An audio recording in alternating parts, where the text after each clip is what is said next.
খাই মাইসে বিপদে বইরা খায়, যেমন দেখা গেছে একটা ফতের মধ্যে রাস্তার মধ্যে ভাইছে, দেখা গেছে ভালো জায়গায় যাইতে পারে না। স্টারে যা নাস্তা করাবো তুমি কেমন নাই, 10টা তুমি রুটি খেয়ে আমার জীবন বাঁচে দিয়ে।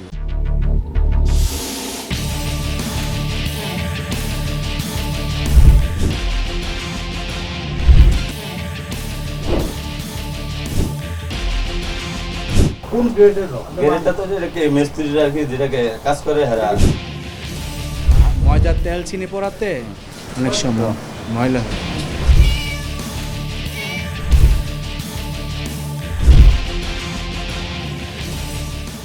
রাজধানীর অলিগলিতে হাত বাড়ালেই মেলে নানা ধরনের বাহারি বেকারি পণ্য, দামে কম, খেতেও সুস্বাদু, তাই কাটতিও বেশ ভালো।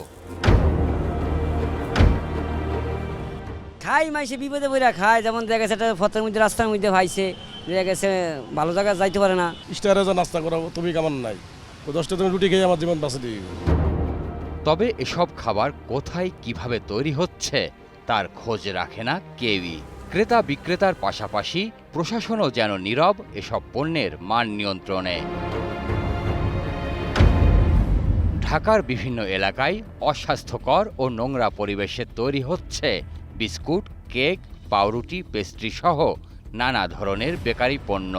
যদিও এর মান নিয়ে মাথা ব্যথা নেই উৎপাদক ভোক্তা কারোরই। কেকের নিচে এই নিউজ পেপারটা ব্যবহার করার অনুমোদন আছে? এটা পেপার অনুমোদিত নাই, কিন্তু এটা আমাকে কাঁচা থাকে কথা না, ওরা মিস্টেক করে মাঝে মাঝে।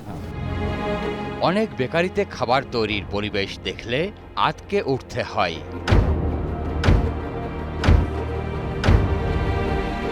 এগুলো তো কারখানা তো আমরা দেখি না আসলে কি হয় না হয়, কিন্তু সেভাবে গাড়িতে যেভাবে মাল দেয় এভাবেই আমরা বিক্রি করি। অপরিষ্কার মেঝে, ময়লা আবর্জনা, ধুলাবালি ও নোংরা পানির মধ্যেই চলছে পণ্য তৈরির কাজ।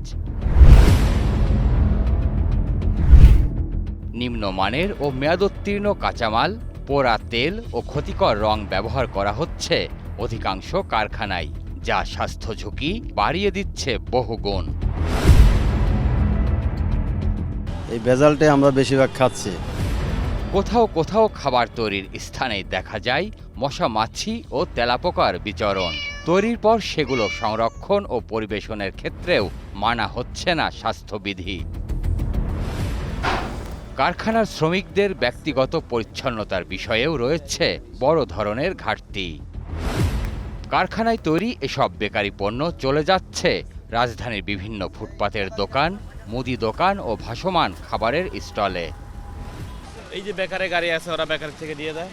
এগুলো আমরা দেখিও না, যাইও না, আনে বস আমরা নিয়ে বিক্রি করি, এই এতটুকু। বেশি পোড়া পাওয়া যায় বা ভিতরে কোনো জিনিস এই থেকে দেয় এরকম।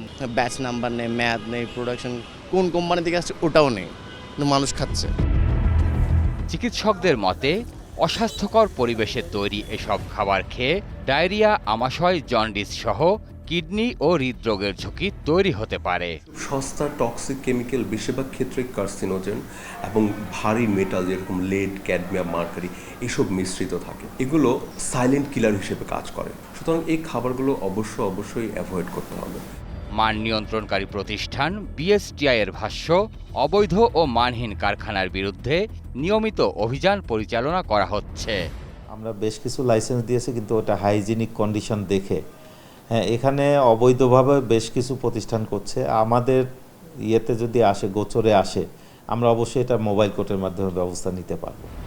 খাদ্য নিরাপত্তা নিশ্চিত করতে সংশ্লিষ্ট সরকারি সংস্থাগুলোর নিয়মিত তদারকি যেমন প্রয়োজন, তেমনই সচেতন হতে হবে ভোক্তাদেরও। আমাদের যে বেকারি যে মালগুলো হয় এগুলো তো মানসম্মত না, এগুলো আমরা নিরুপায় হয়ে হয়। ঢাকা শহরের বিভিন্ন ফুটপাত আর অলিগলিতে বিভিন্ন দোকানে এভাবেই থরে থরে সাজিয়ে রাখা হয়েছে নানা ধরনের বেকারি পণ্য।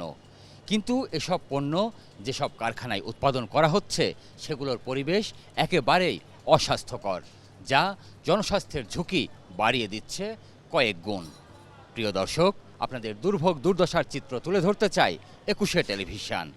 আপনাদের যে কোনো ভোগান্তির কথা জানাতে ফোন করুন এই নম্বরে। তথ্য পাঠাতে পারেন হোয়াটসঅ্যাপ এবং ইমেইলেও। সঙ্গে থাকবো আমি সঞ্জয় অধিকারী আর একুশের টিম। সবসময় আপনাদের পাশে আছে একুশে টেলিভিশন।